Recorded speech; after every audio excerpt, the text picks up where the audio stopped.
मेरा नाम राजकुमार है सर, मैं एक बिजनेसमैन हूँ। खारकिव से आए? जी, मैं खारकिव से हूँ। मैं वहाँ पर आप बिजनेसमैन हैं? हाँ जी, मैं ट्रैवल करता रहता हूँ बिज़नेस के सिलसिले में खारकिव में। और मैं ज़्यादा शब्दों में नहीं कहना चाहता, मैं सिर्फ हमारी इंडियन गवर्नमेंट्स को इतना कहना चाहता हूँ कि अगर आप प्रैक्टिकली कुछ नहीं कर सकते तो एटलीस्ट एक सेफ़ एडवाइजरी जो होती है स्टूडेंट्स के लिए, अपनी इंडियन नेशनलिटी के लिए, वो जारी कर सकते हैं कि इस रूट से आप जो है इमीडिएट मूव हो सकते हैं। वही या 100% श्योर हमारी बात हो गई है, आपको सेफ पैसेज मिलेगा। क्योंकि कहने में होता है लेकिन सबको श्योर नहीं होता है कि ये जो बात कर रहे हैं या जो बात आ रही है थ्रू सोशल मीडिया, ये 100% ट्रू है कि नहीं है। ठीक है, तो वो एक 100% मेक श्योर होने चाहिए। हमें मेक श्योर हो कि वो एडवाइस करें कि हम किस रूट को फॉलो करें और कैसे वहाँ तक पहुँचें और कैसे निकले।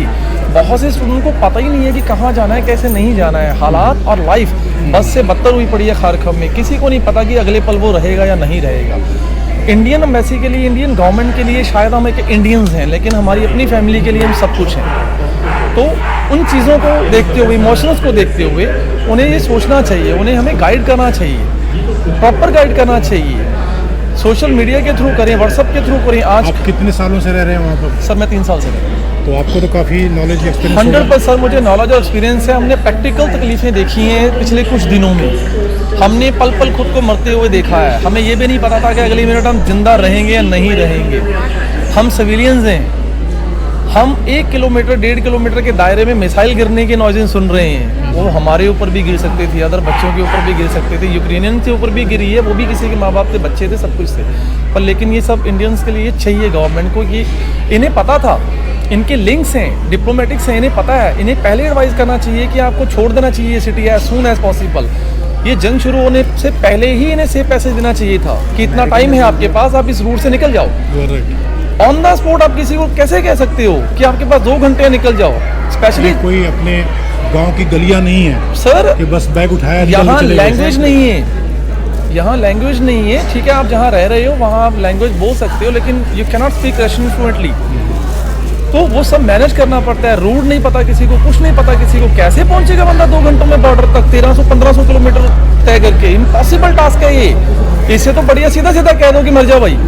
इंडियन एम्बेसी वालों ने कभी आप लोगों में से किसी से कांटेक्ट किया? सर मैंने थ्रू व्हाट्सअप उनको अपनी डिटेल्स भेजी थी और मैंने कहा था कि वी आर एटलीस्ट 15 और 16 people, we all are belong to India and we are staying together.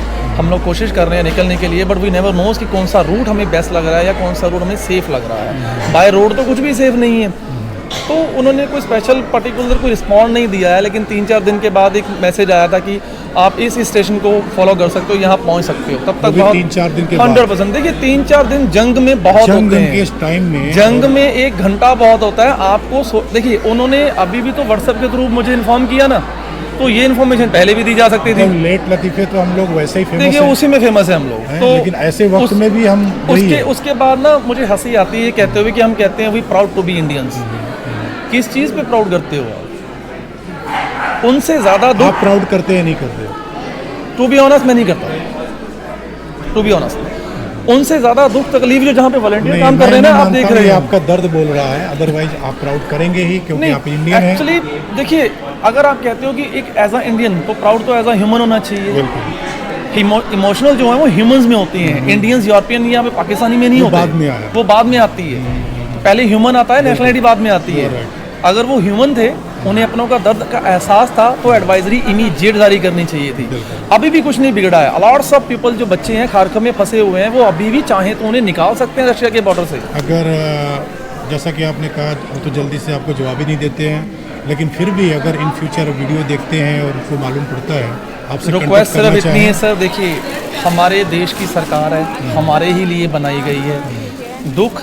जब दुख होता ना सर, भड़ास में बहुत सी चीज़ें गलत भी निकलती हैं। मैं ये सिर्फ यही कहना चाहूँगा कि हम लेट ना करके अगर ये सब कुछ टाइम पे करें तो शायद हमारी वाह ज़्यादा होगी। लोग समझेंगे सरकार को कि सरकार हमें समझती है। अपनी कॉन्टैक्ट डिटेल्स देना चाहेंगे आप? नहीं सर, ऐसा हिडन। ठीक है, तो यहाँ पे जो वॉलंटियर काम कर रहे हैं ना, आप देख रहे हैं, इन्हें शायद दर्द का एहसास ज़्यादा है हमारी गवर्नमेंट से। अब किसी एक से बात करके देख लीजिए, तो किसकी तरफ हम हों? ह्यूमन पहले हैं, पॉलिटिशियंस बाद में हैं। ठीक है, हम जानते हैं वो कि ये आप नहीं देखते हैं कि हम इंडियन हैं नहीं। या कौन है। नहीं, अभी भी एक कुछ नहीं। जैसा ट्रीट कर रहे हैं मेरी सबको। रिक्वेस्ट है गवर्नमेंट को, अभी भी कुछ नहीं बिगड़ा है। खारखव में हर एक स्टूडेंट पल पल मर रहा है, पल पल। दे नेवर नोज कौन सा लम्हा उनके लिए आखिरी होगा। उनके माँ बाप फूट फूट के रो रहे हैं, जिनका एक बच्चा है। इतनी दूर फ्यूचर के लिए भेज रखा है उन्होंने। अभी भी अगर ये रशिया का बॉर्डर सेफली खुलवा सकते हैं, क्योंकि देखिए एक लॉजिकली बात है, खारखव से रशिया का बॉर्डर महज 80 किलोमीटर के डिस्टेंस पे है। लवीव और पोलैंड के बॉर्डर जो हैं वो 1500-1600 किलोमीटर के डिस्टेंस पे हैं। अब आप खुद सोच लीजिए which one is the best. कहाँ जल्दी पहुंचेगा वो, 80 किलोमीटर के 1600 किलोमीटर? इसका मतलब है कि गवर्नमेंट उस तरफ क्यों नहीं सोचा है? हाँ, इन्हें पहले सोचना चाहिए। देखिए हमारी दुश्मनी नहीं है रशिया के साथ, आपकी बड़ी अच्छी अंडरस्टैंडिंग है। गवर्नमेंट इस तरफ से निकालने का सोचा, उधर के बारे में क्यों नहीं सोचा? देखिए इन्हें एडवाइजरी मेरे हिसाब से ये जारी करनी चाहिए थी कि जितने बच्चे इन बॉर्डर के नियर बाय हैं वो इसे फॉलो करें। जो इन खारखेव के नियर बाय रशिया पड़ता है, हमारी ऑलरेडी बात हो गई है रशिया प्रेसिडेंट से, वो इन्हें फॉलो करें विद द इमीडिएट इफेक्ट। तो क्यों नहीं निकलते बच्चे निकलते। अभी भी तो हम 1500 किलोमीटर अपने दम पे ही तय करके आए हैं, गवर्नमेंट के दम पे तो नहीं आए।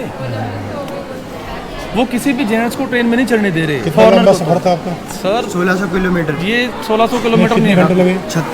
36 घंटे कंटिन्यू सफर कर रहे हैं हम लोग ट्रेन के अंदर? 100% खाने पीने का? ट्रेन कुछ बस भी में नहीं। भगवान सारे। Oh my God। पानी लेकर आए थे, बिस्किट लेकर आए थे। टॉयलेट वगैरह भी काफ़ी।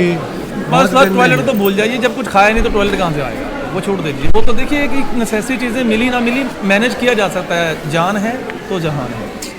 वरना सब शमशान। ट्रेन में चढ़ने के लिए इतने एफर्ट लगे कि जैसे आप मतलब मैं क्या बताऊं, ज़िंदगी मांग रहे हो दूसरी किसी से कि भाई मुझे चढ़ने दो, मैं बच जाऊंगा।